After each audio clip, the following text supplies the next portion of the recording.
Mike. How you doing, man? All right. How'd the gig go last night? It was great. Yeah. Sean is a high-caliber, serious artist. Anti-Records, very respectable label, Tom Waits, a lot of other extraordinary artists, and we were thrilled that he was the first artist that we got a chance to work with. Especially without caffeine, if possible. When Sean got to the condo, I mean, it was clear he's just ready to work. The guy's completely directed. Some help with Minnesota guitars. He saw the guitar sitting over there, Never picked up a guitar. jumped right over, picked up one of the guitars and started playing. Both guitars are completely in tune and totally set up. So. Oh, wait. Sorry. Sean is a very singular personality. He is known as a sort of an outdoorsman. Will actually go out and forage in the woods when he's on tour and feed himself by his forest craft. So we were really interested to see what throwing him into a social group like this, a bunch of people he'd never met before, would do, whether that would even really work. And you go by yourself, or you carry an ensemble with you? Well, it's me solo for the most part, but I'm traveling with a band that's headlining. Yeah. Oh, cool. It's always a really challenging thing to co-write with any artist, particularly a solo artist as opposed to a band. And you know, the fear is that you're going to get in the way of their voice, that I'll mess up their mojo. So I was very concerned that Sean's voice sounded like Sean.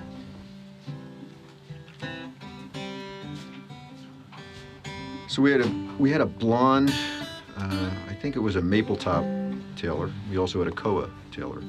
And the first guitar that Sean grabbed was the brighter guitar. Nice guitars. This one's Delivered very bright today.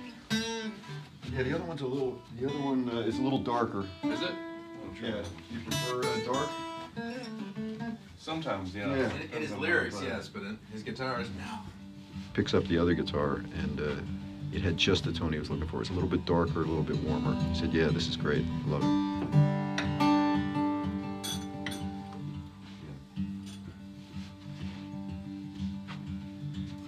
I've co-written a few things with people that, you know, that I've played with for years. You know, I'll usually have like most of the lyrics done, or sometimes not so much.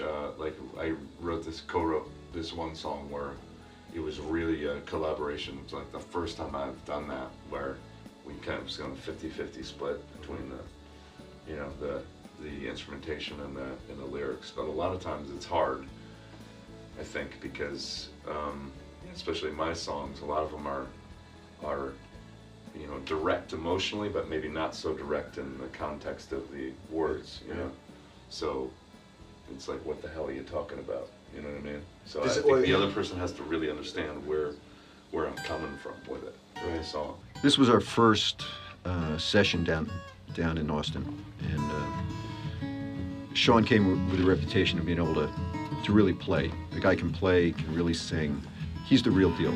The real question is whether or not we could pull off writing lyrics and writing a song, especially in this first session, in 3 hours and getting it all done.